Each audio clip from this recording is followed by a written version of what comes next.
इस वीडियो में मैं आपको बताऊंगा कि केतु 2022 में कब नक्षत्र व राशि परिवर्तन कर रहे हैं और इसका आप पर यानी राशियों पर क्या प्रभाव पड़ेगा, किस उपाय से हम इस परिवर्तन को शुभ बनाएं।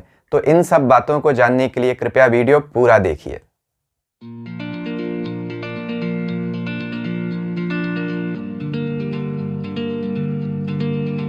ओम नमः शिवाय। मैं अंशुमान आपका स्वागत करता हूं।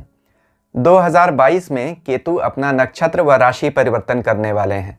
इसका आप पर, हम पर, सब पर क्या प्रभाव पड़ेगा, किस उपाय से हम इस परिवर्तन को शुभ बनाएं और अशुभता को रोकें, यह इस वीडियो में मैं आपको विस्तार से बताऊंगा। केतु को मैं डेस्टिनी प्लैनेट कहता हूं, पूर्व जन्म के कर्मों का फल देने वाला ग्रह। और विशाखा नक्षत्र सात्विक नक्षत्र है, द्विस्वभाव भी है, म्यूटेबल है। यहाँ इस नक्षत्र में जो लोग पाए जाते हैं वह स्पिरिचुअल प्रीचर से लेकर वेडिंग प्लानर्स तक होते हैं, यानी यह नक्षत्र ड्युअलिटी को दिखाता है। तो इस नक्षत्र परिवर्तन का आपके फाइनेंस, फैमिली, स्पिरिचुअलिटी यानी आपकी अर्थव्यवस्था, आपके पारिवारिक व्यवस्था और आपकी आध्यात्मिक व्यवस्था, इन सब बातों पर क्या प्रभाव पड़ेगा, यह इस वीडियो में मैं आपको विस्तार से बताऊंगा। किन पर इसका अधिक असर पड़ेगा? देखिए, वैसे तो सभी राशियां प्रभावित होंगी, लेकिन जिनकी भी दशा चल रही है केतु की, मंगल की, गुरु की और शुक्र की, उन पर इसका प्रभाव अधिक पड़ेगा। क्यों?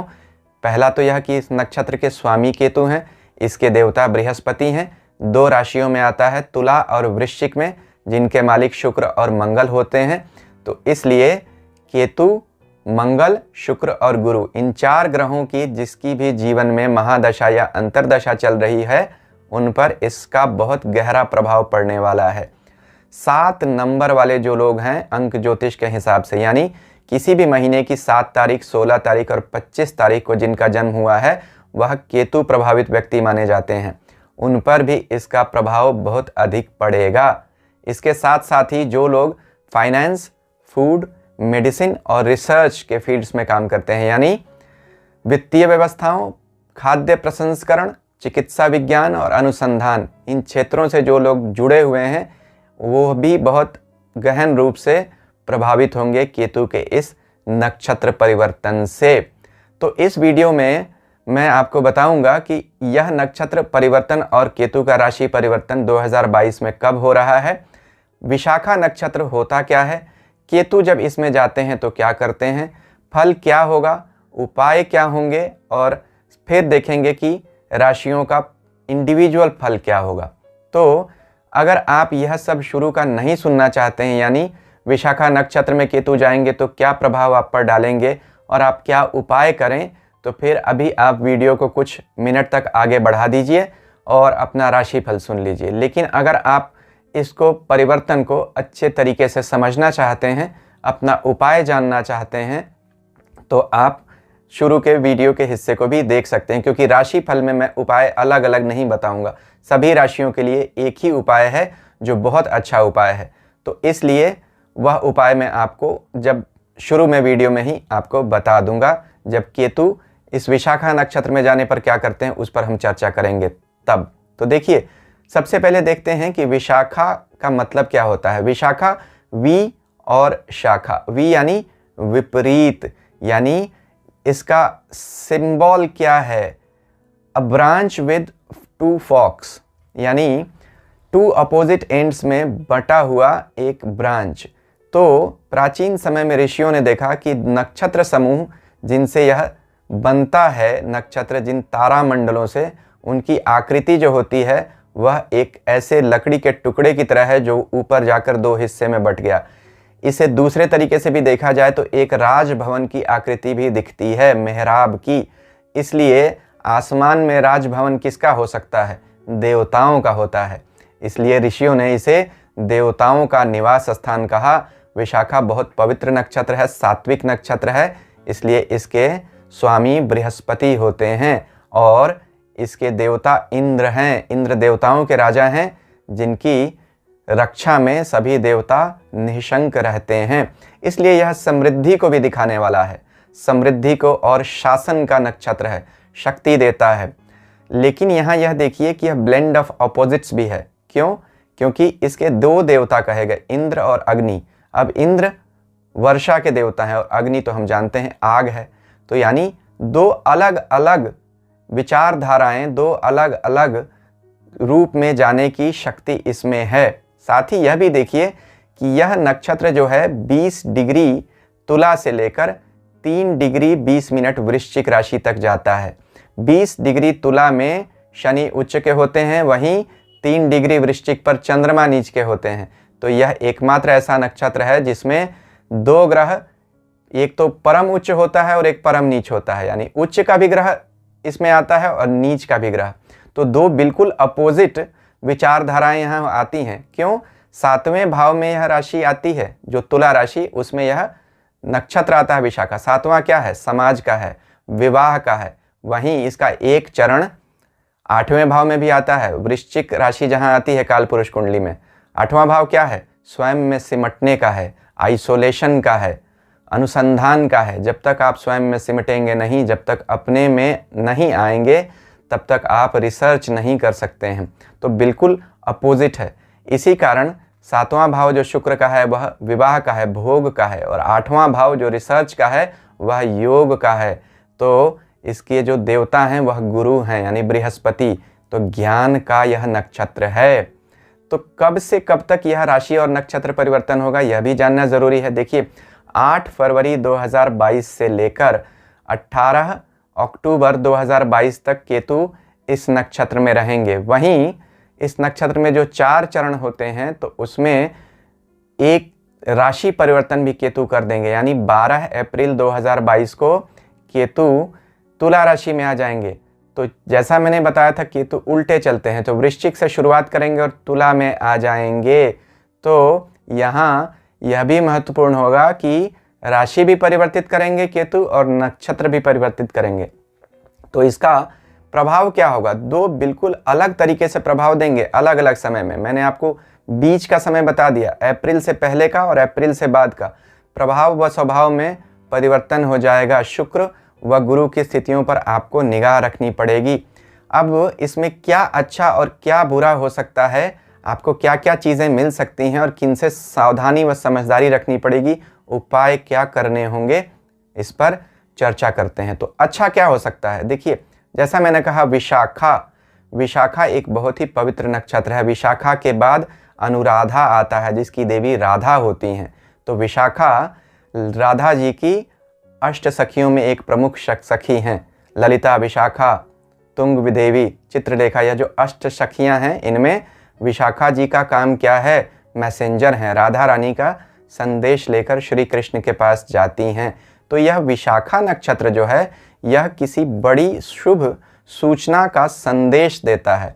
इसलिए इसमें मैरिज मेकर्स होते हैं या लाइफ कोचेज होते हैं, ऐसे लोग जो हमारी ज़िंदगी बदल सकते हैं। एडवाइज़र्स होते हैं, काउंसलर्स होते हैं।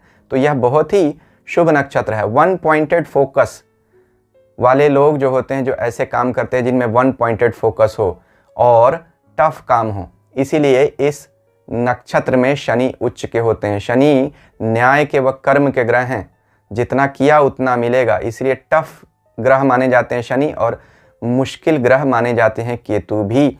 तो यहाँ जो जितना करेगा उसको उतना ही मिलेगा। यह न्याय का भी नक्षत्र है। वाराह मिहिर कहते हैं कि जो विशाखा नक्षत्र के लोग होते हैं वह बातों के धनी होते हैं, बुद्धिमान होते हैं, धन कमाने में कुशल होते हैं, लालची और झगड़ालू भी होते हैं।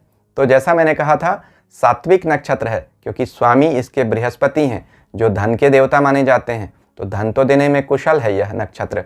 देव इसके इंद्र और अग्नि हैं, और देवी कौन है? मातृशक्ति हैं। तो माता सीता का जन्म का नक्षत्र भी माना जाता है विशाखा। कितना शुभ नक्षत्र है। लेकिन क्या इसमें सब कुछ अच्छा ही है? नहीं। दिस नक्षत्र sits on the boundary of vice and virtue. पाप व पुण्य की सीमा रेखा पर बसा हुआ यह नक्षत्र है, क्योंकि केतु का नक्षत्र है यह। केतु महर्षि पराशर सबसे तामसिक ग्रह मानते हैं और मोक्ष का भी ग्रह मानते हैं। दो बिल्कुल ही अपोजिट टेंडेंसीज का ग्रह है केतु। तो इसलिए यहाँ क्या समस्याएं आ सकती हैं विशाखा नक्षत्र में, आपको क्या ध्यान रखना पड़ेगा? विशाखा में चंद्रमा नीच के होते हैं, जैसे मैंने कहा 3 डिग्री वृश्चिक पर चंद्रमा नीच के हो जाते हैं, तो यह बहुत कंफ्यूज्ड एनर्जी को दिखाता है विशाखा नक्षत्र। क्योंकि 2 स्वामी हो गए ना, देखिए शुक्र और गुरु तुला राशि में भी आता है और वृश्चिक राशि में भी आता है, और इसके मालिक बृहस्पति हैं। तुला के मालिक शुक्र, वृश्चिक के मंगल और देवता इसके बृहस्पति। तो तीनों ग्रह जो होते हैं, शुक्र एक तरफ होता है और मंगल और गुरु एक तरफ होते हैं। शुक्र भोग है, गुरु ज्ञान और योग है। इसलिए यहाँ आपको ध्यान क्या रखना पड़ेगा, देखिए समृद्धि और संशय को तो दिखाता है लेकिन शक को भी दिखाता है। इंद्र क्या है, जो इसके देवता हैं, इंद्र समृद्धि के देवता हैं, जाहिर सी बात है देवराज हैं, लेकिन वह चंचलता के भी देवता हैं, चारित्रिक कमजोरी भी दिखाते हैं। तो यहाँ हम जानते हैं कि इंद्र ने गौतम ऋषि की पत्नी अहिल्या के साथ कैसे संबंध बनाया और उनको इसका कैसे दंड मिला। तो गौतम ऋषि के श्राप से उनकी 1000 आंखें उनके शरीर पे आ गईं, इसीलिए विषाक्ष भी कहते हैं इस नक्षत्र को, विष और आंख यानी जिसमें विष समाया है। इसीलिए इंद्र को हमेशा यह डर लगा रहता है कि उनकी गद्दी कोई ले न ले। तो संशय का नक्षत्र है, ऐसे लोग शक करके अपना बहुत नुकसान करते हैं या अपनी चीज़ों को नष्ट भ्रष्ट कर देते हैं चारित्रिक कमजोरी की वजह से। तो सबसे पहले प्लेजर आता है इस नक्षत्र में, फिर सफरिंग आता है, फिर विजडम आता है, यानी पहले आप भोग करेंगे जो आपके हिस्से का नहीं है, उसकी वजह से आपको सफ़र करना पड़ेगा, दंड मिलेगा, और उसकी वजह से फिर आप में ज्ञान उत्पन्न होगा।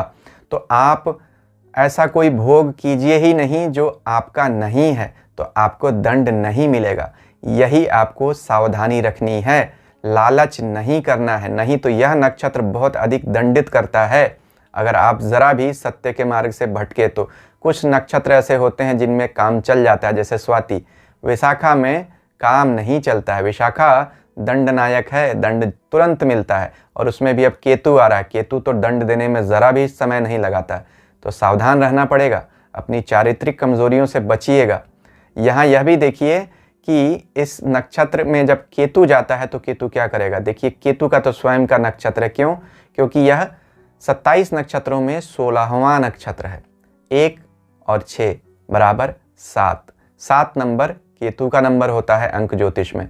साथ में केतु इसको पसंद भी करता है इस नक्षत्र को, क्यों?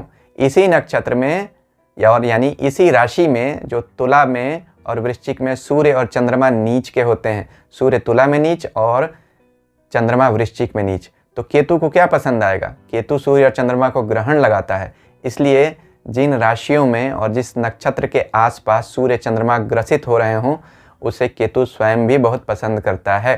साथ में केतु वृश्चिक राशि में उच्च के होते हैं, तो इसका एक चरण वृश्चिक राशि में भी है, तो उच्च इसमें महसूस करते हैं अपने आप को केतु। इसलिए भी केतु अग्नि तत्व के ग्रह हैं, विशाखा के देवता अग्नि हैं, इसलिए भी यह केतु के नेचुरल एलिमेंट में आता है यह नक्षत्र है। और नक्षत्र के स्वामी कौन है? बृहस्पति, जिनका केतु सबसे अधिक सम्मान करते हैं। केतु के एक ही मित्र हैं बृहस्पति, इसलिए भी केतु को यह नक्षत्र बहुत प्रिय है। यह सीक्रेटिव नक्षत्र है। तो केतु क्या है? उसे हम बोलते हैं dark half of the moon, चंद्रमा का वह हिस्सा जो हमेशा अंधेरा होता है, जहाँ सूर्य की रोशनी हमें नहीं दिखाई देती है। तो केतु सीक्रेट्स के प्लैनेट हैं। हर तरह का ऐसा काम जो समाज से छुप कर किया जाए, जैसे गुप्तचरी, उसके मालिक हैं केतु। विशाखा नक्षत्र के 4 चरण होते हैं, जिनमें 3 चरण तुला राशि में आते हैं और 1 चरण वृश्चिक राशि में। तो देखिए राहु और केतु हमेशा वक्री चलते हैं, यानी उल्टा। तो पहले वह वृश्चिक राशि में केतु रहेगा 1 चरण में, और फिर 3 चरण में वो तुला राशि में आ जाएगा उल्टा चलते हुए। बाकी ग्रह कभी मार्गी होते हैं तो कभी वक्री होते हैं। तो शुक्र की राशि से मंगल की राशि में जाएगा, यानी भोग से योग। तो बाकी ग्रहों के लिए तो अच्छा है, नेचुरल प्रोग्रेशन है, लेकिन केतु के लिए उल्टा है, क्योंकि वह योग से भोग की तरफ आएगा। यह चिंता की बात है। इसीलिए मैंने कहा केतु इस नक्षत्र में मानसिक उत्पीड़न देता है, लालची स्वभाव बहुत अधिक दे सकता है, छीना झपटी तक लोग करने के लिए आतुर हो जाते हैं, जो उनका नहीं है वह भी लेने के लिए। तो सिर्फ और सिर्फ अच्छा बृहस्पति ही, जो इस नक्षत्र का स्वामी है यानी देवता है, वही इस केतु को बैलेंस कर सकता है। तो अच्छा बृहस्पति 13 अप्रैल को बृहस्पति महाराज मीन राशि में आ जाएंगे, यह अच्छी बात हो जाएगी। तो केतु 13 अप्रैल के बाद इस राशि में और इस नक्षत्र में बैलेंस रिजल्ट भी देने लगेंगे। अब क्या उपाय हम करें, देखिए 2 उपाय बताता हूँ, एक आसान और एक मुश्किल। पहले मुश्किल उपाय, तो अग्नि तत्व के ग्रह हैं और इसके देवता भी अग्नि हैं, तो अग्निहोत्र यज्ञ करें, यानी रोज अपने घर में आहुति दें। कौन से मंत्र की? इसकी देवी विशालाक्षी हैं, जिन्हें हम माँ अन्नपूर्णा भी कहते हैं। ओम ऐं ह्रीं श्रीं विशालाक्ष्यै नमः, यह मंत्र है। इससे आप आहुति देकर अग्निहोत्र यज्ञ कर सकते हैं। अगर आप रोज ना कर सकें तो फिर आप किसी भी दिन, मंगलवार के दिन इसका अनुष्ठान कर सकते हैं। जितनी संख्या में आप मंत्र जप करें उसका दशांश हवन करें। यानी अगर आपने मान लीजिए 1000 मंत्र जपे तो 100 मंत्रों से, यानी 108 मंत्रों से, एक माला से आपको हवन करना पड़ेगा। हवन में कमल गट्टे की माला या फूल रख सकते हैं।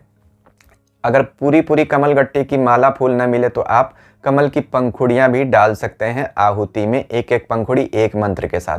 यह एक बहुत अच्छा उपाय होगा केतु की एनर्जी को बैलेंस करने के लिए और बहुत अच्छा प्रभाव लेने के लिए। अब केतु के ऊपर मैंने और भी कुछ वीडियोस बनाए हैं कि अच्छा केतु क्या प्रभाव देता है और बुरा केतु क्या प्रभाव देता है और उससे हम कैसे बचें। उसके स्क्रीनशॉट अभी आप देख रहे होंगे। इस वीडियो के अंत में मैं आपको उन वीडियोस के लिंक दे दूंगा। आप चाहें तो इस वीडियो के बाद उन वीडियोस को भी देखकर उनमें भी दिए हुए केतु के उपाय कर सकते हैं। अगर आप यह उपाय नहीं कर सकें जो मैंने अभी आपको बताया तो आप वह कर सकते हैं। अभी तक अगर आपको मेरा वीडियो अच्छा लग रहा है तो कृपया मेरे चैनल को सब्सक्राइब कीजिए और सब्सक्रिप्शन बटन के साथ लगी घंटी को भी ज़रूर दबा दीजिए। मेष राशि से लेकर कन्या राशि तक केतु का नक्षत्र परिवर्तन क्या प्रभाव देगा, इस पर एक वीडियो मैं ऑलरेडी बना चुका हूं। इस वीडियो के अंत में आपको उस वीडियो का लिंक मिल जाएगा, आप देख सकते हैं। इस वीडियो में मैं आपको तुला राशि से लेकर मीन राशि तक केतु का नक्षत्र परिवर्तन क्या प्रभाव दे रहा है, इस पर विस्तार से चर्चा कर रहा हूं। तो आइए तुला राशि से शुरुआत करते हैं। तुला राशि के लिए केतु का नक्षत्र परिवर्तन मिले जुले परिणाम देगा। देखिए केतु इस नक्षत्र परिवर्तन में आपके 2 भावों से गुजरेंगे। आपके दूसरे भाव से, धन वैभव वित्त के भाव से, परिवार के भाव से, और आपके पहले भाव से यानी सेल्फ एफर्ट्स, स्टेटस, इंप्रेशंस और मेहनत। केतु ऐसे ग्रह हैं जो 2 एक्सट्रीम्स को दिखाते हैं, अत्यधिक तामसिक हैं और अत्यधिक सात्विक भी हैं। तो राशि के ऊपर बैठा हुआ केतु बहुत कंफ्यूज भी करता है और बहुत अत्यधिक ऊर्जा भी देता है आदमी को नए नए क्षेत्रों में जाने की। अब आप पर निर्भर करता है कि आप इस केतु की एनर्जी का कैसा यूज करते हैं। तो कंफ्यूज ज़रा भी नहीं रहना है, मेंटल क्लैरिटी बहुत रखनी है। यहाँ यह ध्यान रखिएगा कि केतु अपना परिणाम देने के लिए बृहस्पति पर निर्भर रहेंगे, क्योंकि विशाखा नक्षत्र जिसमें जा रहे हैं केतु उसके स्वामी बृहस्पति हैं। अब बृहस्पति का गोचर आपके 5वें और 6ठे भाव से होगा। 6ठे भाव में वह अपनी ही राशि में होंगे और 5वें भाव में तो उनका गोचर अच्छा है ही। हालांकि 6ठा भाव बहुत अच्छा भाव नहीं होता है, लेकिन फिर भी यहाँ स्वराशि में बैठा हुआ बृहस्पति आपको काम के लिए नए नए रास्ते खोल कर देगा। हाँ, आप उधार भी ले सकते हैं, कर्ज ले सकते हैं, डेट ले सकते हैं, लोन ले सकते हैं और उससे कोई नया काम शुरू कर सकते हैं। तो अगर आपने लोन लेकर कोई नया काम शुरू किया तो बहुत अच्छा है, आपका काम बहुत बढ़ जाएगा, उससे आपको रिटर्न्स अच्छे मिल जाएंगे। अगर आप लोन नहीं लेते हैं तो किसी तरह का फिर आप पे लोन आएगा ही, यानी कर्ज तो आना ही है। तो अगर आप कुछ लोन लेकर काम नहीं शुरू करना चाहते हैं तो कोई छोटी सी ऐसी चीज़ खरीद लीजिए जो 1 साल तक थोड़ी थोड़ी EMI जाती रहे। जैसे कोई छोटा सा रेडियो ही खरीद लीजिए, कुछ भी खरीद लीजिए 2, 4, 5 हज़ार की, और इसकी किस्त बांध दीजिए पूरे साल की। इससे आप बृहस्पति के इस बुरे प्रभाव से बचे रहेंगे और केतु के भी। बाकी केतु यहाँ जब तुला राशि में होंगे तो ग्रहण भी होगा यहाँ पे मई और अक्टूबर में। तो ग्रहण के समय में आपको सावधानी रखनी पड़ेगी। ग्रहण का उपाय, केतु का उपाय और बृहस्पति का उपाय, इन तीनों उपायों को आप करेंगे तो ही ग्रहण के बुरे प्रभावों से आप बच सकेंगे। नहीं तो ग्रहण, चूंकि यहाँ सूर्य पे ग्रहण लगेगा, सूर्य यानी सरकार, तो उस समय आपको सरकारी अधिकारियों से तकलीफ आ सकती है। तो यहाँ केतु यह दिखा रहा है, या पिता को भी समस्या आ सकती है। जो लोग सरकारी नौकरी में हैं उन्हें तकलीफ आ सकती है, जो सरकारी नहीं प्राइवेट नौकरी में हैं उन्हें अपने बॉस से भी विरोध का सामना करना पड़ सकता है। तो मिले जुले परिणाम है, या तो बहुत ही अच्छा परिणाम दे देगा अगर आपने इसकी एनर्जी को अच्छे से हैंडल किया, नहीं तो आपको बहुत तकलीफ में भी डाल सकता है। जो मंत्र मैंने केतु का बताया है इस वीडियो के शुरू में, उसे आप ज़रूर करते रहिएगा, तो आप केतु के बुरे प्रभाव से बचे रहेंगे। केतु वृश्चिक राशि के लिए अच्छा परिणाम देंगे इस नक्षत्र परिवर्तन में, क्योंकि केतु आपके राशि के ऊपर और आपकी राशि से 12वें भाव से गोचर करेंगे इस परिवर्तन में। केतु 12वें भाव में मोक्षप्रद माने जाते हैं। 12वां केतु को सहज प्रिय भाव है, क्योंकि मोक्ष का भाव माना जाता है, रिटायरमेंट का भाव है, नींद का भाव है। केतु अगर देखा जाए तो तामसिक प्रवृत्ति को भी दिखाते हैं, यानी नींद तामसिक प्रवृत्ति है, और अंतिम नींद यानी मृत्यु, मोक्ष, उसके भी ग्रह होते हैं केतु। इसलिए केतु 12वें भाव में बहुत अच्छा परिणाम देते हैं। अब यह परिणाम आप पर निर्भर करता है कि आप सोते हैं या समाधि में जाते हैं, यानी आप कैसा इससे फल लेते हैं, वह तो आप केतु के एनर्जी को कैसे यूज़ करेंगे इस पर निर्भर करेगा। केतु की एनर्जी को यूज़ करने के लिए बृहस्पति पर निगाह डालनी पड़ेगी। बृहस्पति का गोचर अभी आपके लिए बहुत अच्छा होगा, क्योंकि केतु जिस राशि और जिस नक्षत्र में, यानी जिस विशाखा नक्षत्र में जा रहे हैं, वह नक्षत्र स्वामी बृहस्पति हैं। तो बृहस्पति आपके तीसरे और चौथे और पांचवें भाव से गोचर करेंगे, माफ कीजिएगा, आपके चौथे और पांचवें भाव से गोचर करेंगे जब इस नक्षत्र में केतु रहेंगे, यानी कुंभ और मीन में। तो आपके लिए बृहस्पति यानी नक्षत्र स्वामी बहुत अच्छा गोचर कर रहे हैं, और इनकी दृष्टि भी रहेगी 12वें भाव पे कुछ समय के लिए, तो अच्छा है। तो यहाँ जो लोग भी विदेश जाना चाहते हैं उनके लिए बड़ा अच्छा समय है। 13 अप्रैल के बाद जब केतु भी यहाँ आ जाएंगे, तो आपके लिए कहीं लंबी यात्रा, कहीं विदेश यात्रा करना चाहते हैं, अच्छी बात है। खर्चे हालांकि यहाँ बढ़ाएगा केतु ज़रूर, लेकिन इनकम भी आपकी बढ़ती हुई दिख रही है, क्योंकि बृहस्पति भी तो अच्छी राशि यानी मीन राशि में जा रहे हैं, जो आपके 5वें भाव में है। वहाँ से वह 11वें भाव को देखते हैं, इनकम के भाव को। तो बृहस्पति आपकी इनकम को ऑगमेंट करेंगे, यानी आपकी आय को बढ़ाएंगे, वृद्धि करेंगे। आय भी बढ़ रही है और व्यय भी बढ़ रहा है, लेकिन व्यय अच्छे कामों पे ही होता हुआ दिख रहा है, क्योंकि यहाँ अभी पैसे की बर्बादी होना कुछ नहीं है ऐसा। तो वृश्चिक राशि वाले लोगों के लिए कुल मिलाकर यह अच्छा समय कहा जा सकता है। धनु राशि के लिए केतु का गोचर अच्छा होगा। देखिए, केतु आपके लिए आपकी राशि के स्वामी बृहस्पति के मित्र हैं। 12वें भाव और 11वें भाव से गोचर कर रहे हैं। 12वें भाव में मोक्ष में केतु को सहज प्रिय भाव है, तो हालांकि व्यय का भाव है, खर्चे अभी बढ़ाता रहेगा। वह तो शनि की 7.5 चल रही है, तो उसका प्रभाव भी आपको मिल ही रहा होगा। खर्चे बढ़े होंगे और इनकम में कुछ कमी होगी, लेकिन 13 अप्रैल के बाद जब केतु यहाँ से निकलकर आपके 11वें भाव से गोचर करने लगेंगे, और उसी 13 अप्रैल को बृहस्पति भी जब मीन राशि में चले जाएंगे, जो आपकी चौथे भाव की राशि है, और 29 अप्रैल को जब शनि भी राशि परिवर्तित कर देंगे और आपकी 7.5 समाप्त हो जाएगी, तो आपको बहुत राहत मिलेगी। यहाँ केतु जब 11वें भाव में जाएंगे तो आपकी इनकम में वृद्धि करेंगे, क्योंकि महर्षि पराशर कहते हैं 11वें भाव में कोई भी ग्रह इच्छा पूर्ति करता है, आय के साधनों में वृद्धि करता है। अब केतु कन्फ्यूज़न के प्लैनेट है, जहाँ भी बैठते हैं वहाँ कन्फ्यूज़न करते हैं। तो बहुत बार ऐसा देखने में आया है कि केतु एक एक्सेप्शन बन जाते हैं और 11वें गोचर में इनकम को कम कर देते हैं, लेकिन ऐसा तभी होगा जब जिस राशि में बैठे हैं उस राशि के स्वामी कमज़ोर स्थिति में हो। जैसे आपके 11वें भाव में शुक्र की तुला राशि आती है। अब शुक्र अगस्त सितंबर के महीने में अपनी नीच राशि में होते हैं, उस समय में आपको तकलीफ बढ़ जाएगी काम में, पैसे में। लेकिन बाकी समय में चूंकि नक्षत्र के स्वामी बृहस्पति अपनी ही राशि में जाएंगे चौथे भाव से, और कर्मस्थान को भी देखेंगे, तो बाकी समय में आपको केतु इनकम बढ़ाएंगे ही। तो केतु के इस नक्षत्र परिवर्तन से धनु राशि वाले लोगों को पैसे का लाभ, सोशल स्टेटस का लाभ, जो लोग भी शेयर मार्केट में काम करते हैं उनके लिए बड़ी सफलता का योग दिख रहा है। फाइनेंशियल स्टेटस, फाइनेंशियल सर्विसेज में जो लोग काम करते हैं उनके लिए आर्थिक स्थिति और सुधरने वाली है। बाकी भी जो क्षेत्रों में लोग काम करते हैं, जैसे कोई शिक्षा में है, कोई टीचिंग में है या कोई कंसल्टेंसी काउंसलिंग में है, उनके लिए भी अच्छा समय है।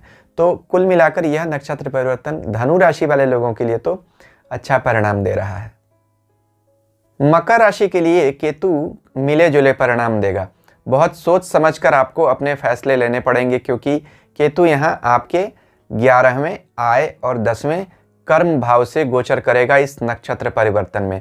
यह नक्षत्र 2 राशियों में आता है जो आपके 10वें और 11वें भाव में आती हैं। अब 11वें भाव में बैठा हुआ केतु पैसे के रास्ते कंफ्यूज कर देता है। कभी इनकम बढ़ जाती है और कभी कम हो जाती है। हमारे हाथ में स्थितियां नहीं रह जाती हैं, और यह अभी आप लोग देख भी रहे होंगे, क्योंकि आपकी शनि की 7.5 चल रही है मकर राशि की। इसमें 13 अप्रैल को केतु आपकी राशि से 10वें भाव में तुला राशि में आ जाएंगे। केतु जहां बैठते हैं वहां कंफ्यूजन क्रिएट करते हैं। हम समझ नहीं पाते हैं कि हम क्या करें उस भाव का। तो कर्म भाव में आपके कंफ्यूजन बढ़ जाएगा। तो आप हो सकता है कुछ गलत निर्णय ले लें, नौकरी बदल डालें हड़बड़ी में आकर, या कुछ ऐसा सोचकर आप जाएं कि मुझे कुछ बेहतर अपॉर्चुनिटीज़ मिल रही हैं और वहां जाने के बाद आपको पछताना पड़े। तो इन बातों का विशेष आपको ध्यान रखना पड़ेगा। सोच समझकर, खास तौर पर कार्य क्षेत्र में जो आप निर्णय लेते हैं और इन्वेस्टमेंट्स जो आप करते हैं, बहुत सोच समझकर कीजिएगा। 7.5 और केतु का मिला जुला परिणाम आपके लिए तकलीफें बढ़ा सकता है। अधिकारियों से विवाद होने की संभावना भी है। एक ही राहत आपकी दिख रही है, क्योंकि यहाँ बृहस्पति जो इस नक्षत्र के स्वामी हैं उनका गोचर अच्छा हो रहा है, आपके 2 और 3 भाव से हो रहा है। तो यह दोनों भाव, हालांकि 3 भाव में बृहस्पति बहुत मजबूत नहीं मानता है, लेकिन वहां से वह चूंकि धर्म के भाव 9वें भाव को 7वीं दृष्टि से देखता है, तो जो धर्म करेगा उसका बृहस्पति अच्छा रहेगा। उसका बृहस्पति अगर अच्छा हो जाएगा तो उसका केतु उसको अच्छा परिणाम देगा।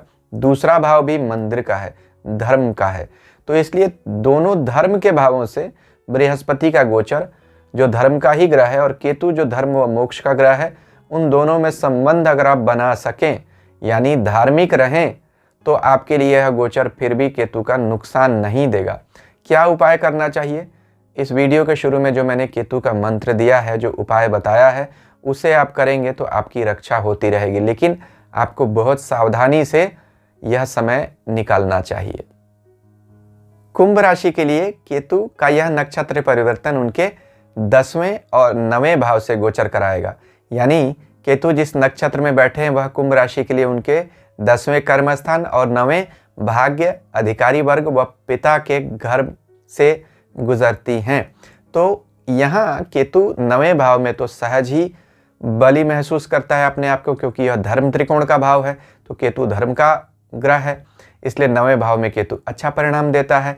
इसी समय में आपको बृहस्पति भी अच्छा गोचर करेंगे, यानी आपके राशि के ऊपर और आपकी राशि से 2 भाव में, जो धर्म का भाव कहा जाता है। दूसरा भाव भी धर्म और वित्त और परिवार का भाव। तो यहाँ क्या दिखता है, केतु के इस नक्षत्र गोचर में जो लोग भी धर्म से जुड़े रहेंगे उनका तो भला होता रहेगा, लेकिन जो लोग आध्यात्मिक नहीं हैं उनके लिए फिर यह केतु तकलीफ लाएगा, क्योंकि केतु जहाँ भी बैठता है वहाँ कन्फ्यूज़न क्रिएट करता है। वहाँ हम समझ नहीं पाते और असहज होकर अपने निर्णय लेते हैं हड़बड़ी में। तो 9वां भाव हमारे अधिकारी वर्ग को भी दिखाता है, प्रमोशंस का भी घर होता है, भाग्य का घर है और पिता का भी। तो यहाँ आपका केतु ग्रहण में भी आएगा, तो सावधान रहिएगा। अधिकारी वर्ग से मई और अक्टूबर के महीने में और पिता की सेहत को लेकर आपको बहुत सावधान रहना पड़ेगा। यहाँ किसी तरह की बड़ी तकलीफ भी हो सकती है, क्योंकि आपकी शनि की 7.5 भी चल रही है, जो स्थितियों को और कठिन कर सकती है, कॉम्प्लिकेट कर सकती है सिचुएशंस को। इसीलिए आपको मैं कह रहा हूँ, धर्म से जुड़े रहेंगे तो 9वें भाव का केतु आपकी रक्षा करेगा। अगर आप धार्मिक नहीं हैं तो फिर आपकी तकलीफ आएगी और बड़ी तकलीफ आएगी। क्या उपाय करना चाहिए? इस वीडियो के शुरू में जो मैंने केतु का मंत्र और उपाय बताया है उसे कर लेंगे तो रक्षा हो जाएगी। मीन राशि के लिए केतु का नक्षत्र परिवर्तन अच्छा हो रहा है। देखिए, केतु आपके 9वें और 8वें भाव से गोचर करेंगे इस नक्षत्र परिवर्तन में। यानी यह जो विशाखा नक्षत्र है, जिन 2 राशियों में आता है, तुला और वृश्चिक, वह आपके 8वें और 9वें भाव यानी आपके धर्म और आपके आध्यात्म की भाव की राशियां हैं। तो जो लोग भी रिसर्च के क्षेत्र से जुड़े हुए हैं, कहीं विदेश से संबंधित कुछ काम करते हैं, मेडिसिन के फील्ड में हैं यानी चिकित्सा क्षेत्र में, डिफेंस से जुड़ा हुआ कोई काम करते हैं, उनके लिए अच्छा समय है, क्योंकि बृहस्पति भी यहाँ जो इस नक्षत्र के देवता हैं वह भी आपके 12वें भाव से गोचर करेंगे और उसके बाद आपकी राशि के ऊपर यानी अपनी ही राशि पर गोचर करेंगे। तो यहाँ जो लोग विदेश जाकर बसना चाहते हैं या कहीं दूर जाना चाहते हैं, कोई नया काम शुरू करना चाहते हैं, उनके लिए अच्छा है। अतीन्द्रिय अनुभवों के लिए, स्पिरिचुअल ट्रांसफॉर्मेशन के लिए यह बहुत अच्छा समय हो सकता है, क्योंकि 8वें भाव से केतु का गोचर समाधि तक की स्थिति दे सकता है, गुरु की प्राप्ति भी संभव करा देता है। 8वां केतु या 12वां केतु अगर उस समय बृहस्पति स्वयं अच्छा हो, तो बहुत सारे लोगों के जीवन में जो मीन राशि के हैं उनमें बहुत बड़ा गुणात्मक परिवर्तन होने वाला है, यानी क्वालिटेटिव चेंज। तो इसलिए इस क्वालिटेटिव चेंज को आप अप्रिशिएट कीजिए, उसे इनकरेज कीजिए और उसे एनकम्पास कीजिए, एम्ब्रेस कीजिए। तो आपके लिए बहुत अच्छे परिणाम यहाँ केतु लेकर आ रहा है। हाँ, अगर आप आध्यात्मिक नहीं हैं तो फिर यह केतु आपको सेहत की समस्या भी देगा, खास तौर पर पैर की और किडनी की, स्किन की प्रॉब्लम्स। यह अगर हैं तो आप सावधान रहिएगा, इन्हें नज़रअंदाज बिल्कुल मत कीजिएगा अगर यह होती हैं। खास तौर पर अगर फरवरी, मार्च और अप्रैल के महीने में यह प्रॉब्लम्स होती हैं तो इन्हें नज़रअंदाज बिल्कुल मत कीजिएगा। इसी 8वें भाव में केतु ग्रहण में भी जाएंगे, तो ग्रहण की वजह से आपको अचानक स्वास्थ्य में समस्या आ सकती है, दुर्घटना तक की नौबत आ सकती है। सावधान रहिएगा। उपाय जो मैंने वीडियो के शुरू में दिए हैं वह उपाय और मंत्र करेंगे तो रक्षा होती रहेगी। केतु पर और भी वीडियोस अभी आप स्क्रीन पर देख रहे होंगे, इन्हें आप देख सकते हैं। मेष से लेकर कन्या तक जो बाकी राशियां हैं उनका भी वीडियो अभी आप स्क्रीन पर देख रहे हो केतु परिवर्तन का, वह देख सकते हैं। अगर अभी तक आपने मेरा चैनल सब्सक्राइब नहीं किया है तो वह भी कर दें। ईश्वर हम सबका कल्याण करें। हरि ओम।